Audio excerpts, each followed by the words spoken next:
knowing that we were going to have a child, it was very important to us to find a really good fit. In middle of service, Drew goes tearing down the middle of the aisle. Afterwards, of course, we're still fairly new, and I'm mortified.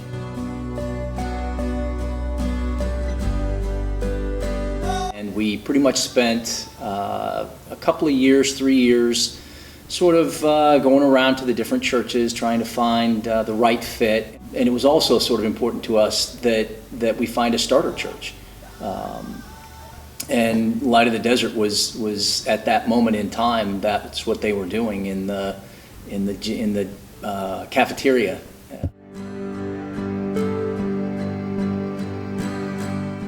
When Drew was a little boy, a little toddler, and had moved from the walking into the running stage, and middle of service, Drew goes tearing down the middle of the aisle, and Pastor Paul didn't blink an eye. And afterwards, of course, we're still fairly new, and I'm mortified. And it was afterwards I talked to Pastor Paul, and he was like, don't worry about it. It's we love kids. We love how they're spontaneous, and it was at that moment that I really knew that we had a good connection and a good fit.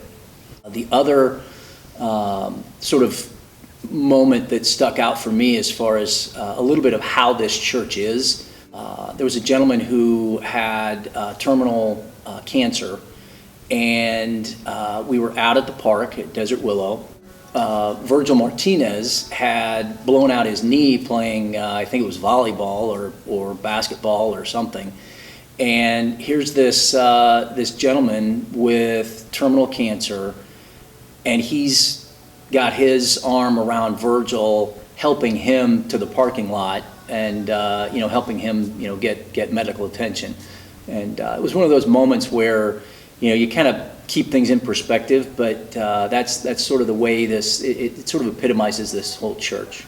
Again, it goes back to the youth. What we just witnessed with the confirmation class, and those 6 young ladies getting up there and providing inspiration to all of us.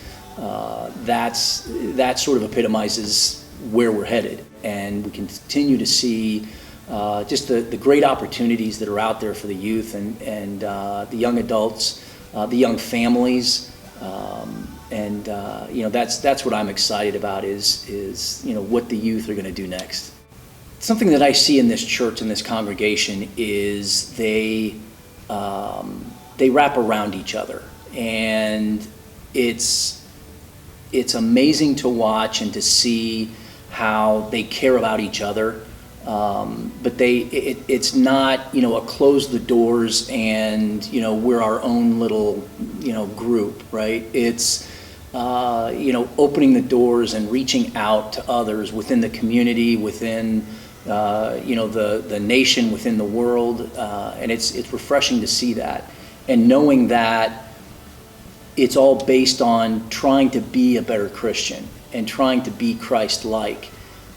You want to surround yourself with those people, and it's comforting knowing that, but it's also infectious. And how do you not want to be that way? So this congregation makes me want to be a better Christian, and I appreciate them for everything that they do in support of me and my family and the church and the leadership team and everything that they do. So it's greatly appreciated, and it's fun. It's going to be fun.